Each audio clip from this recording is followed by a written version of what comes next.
大家好，歡迎收睇歡樂世界。今日我哋會講下香港最新的法例，就係巴士強制載安全帶。呢條新法例實施後，引來了很多不同的討論和爭議。等我哋一齊分析下呢件嘅事件啦。事源2018年一宗大埔交通意外，當年2月10日，一輛行走沙田馬場的九龍巴士路線872號的3層巴士，駛至大埔公路大埔滘段大埔尾分站時，懷疑落車超速失控向左反側，造成19人死亡、65人受傷，是香港死亡人數較多的交通意外之一。呢次的嚴重事故，促使政府檢討公共交通工具的安全，並成立獨立檢討委員會。巴士強制載安全帶法例由2026年1月25日起，所有新登記的公共巴士座位，只要已安裝安全帶，所有乘客必須強制佩戴。違例者最高可被處罰款港幣5000元及監禁3個月。目的是促進公共交通工具的安全，減少事故發生的風險。但是執行層面上迎來不少嘅挑戰。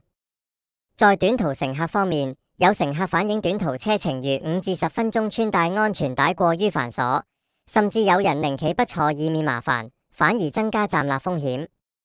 在空間設計方面，巴士車廂空間非常窄，座位之間缺乏進出通道，若果坐喺裡面嘅乘客，外面嘅乘客就要解除安全帶後，再重新配對時，令鄰座下車不便。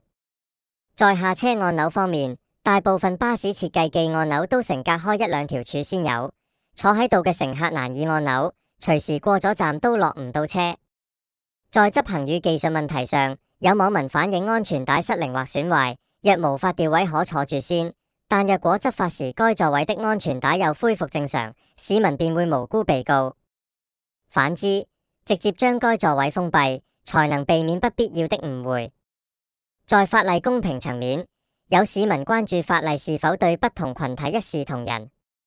例如長者、行動不便人士或者帶住小朋友嘅家長，佩戴安全帶可能更加困難。同時，有低收入家庭擔心，一旦不小心違規被罰款，對生活造成壓力。另一方面，法例目前只針對新登記巴士，舊巴士仍未全面覆蓋，引起部分人質疑成效同公平性。總括而言，強制戴安全帶法例原意良好，希望提升乘客安全，尤其避免再發生嚴重意外。但執行上確實需要更多配套同優化，例如改善巴士設計、加強公眾教育，以及考慮不同乘客嘅實際需要。